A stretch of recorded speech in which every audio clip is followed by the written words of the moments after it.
ये बात तब की है जब गौतम बुद्ध युवा अवस्था में थे और गांव-गांव जाकर ज्ञान का संदेशा दे रहे थे। ऐसे ही एक गांव में जब गौतम बुद्ध पहुँचे तो उनकी युवा अवस्था देख एक खूबसूरत स्त्री उनके पास आई और उनसे बोली, आप तो किसी राजकुमार की तरह लगते हैं। क्या मैं जान सकती हूँ कि इस युवा अवस्था में ये गेरुआ वस्त्र धारण करने की आपको क्या आवश्यकता पड़ी? बुद्ध ने बड़े ही विनम्रता से उस स्त्री से कहा, माते, मैंने इस जीवन के 3 प्रश्नों का उत्तर जानने के लिए संन्यास लिया है। ये जो मेरा शरीर युवा और आकर्षक है, ये जल्द ही वृद्ध होगा और बीमार होगा और अंततः मृत्यु अवस्था में चला जाएगा। मुझे बीमारी, वृद्धावस्था और मृत्यु का ज्ञान प्राप्त करना है। गौतम बुद्ध की बातों से वह स्त्री बहुत ही प्रभावित हुई और उसने गौतम बुद्ध को अपने घर भोजन पर आमंत्रित कर दिया।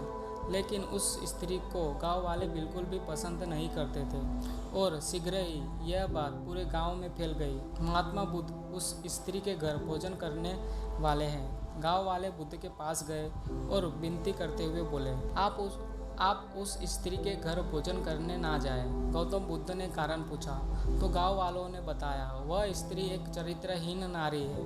गौतम बुद्ध ने गांव के मुखिया से पूछा कि आप भी जानते हैं क्या वह स्त्री चरित्रहीन है? इस पर मुखिया ने कहा, हाँ, मैं शपथ पूर्वक कहता हूँ कि वह स्त्री एक चरित्रहीन नारी है। कृपया आप उसके घर भोजन करने ना जाएं।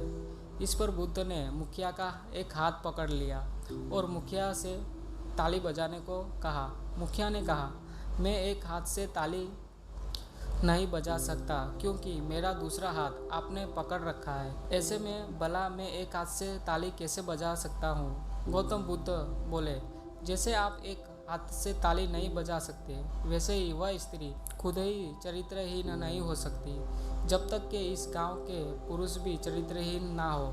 अगर गांव के सारे पुरुष अच्छे होते तो शायद वह स्त्री कभी भी चरित्रहीन न होती। उसके चरित्रहीन होने के पीछे यहाँ के पुरुष ही जिम्मेदार हैं। गौतम बुद्ध की यह बात सुनकर मुखिया और गांव वाले बहुत ही लज्जित हुए। दोस्तों, इस कहानी से हमें यह सीखने को मिलता है कि किसी के अच्छे या बुरे होने के पीछे किसी न किसी इंसान का जरूर हाथ होता है।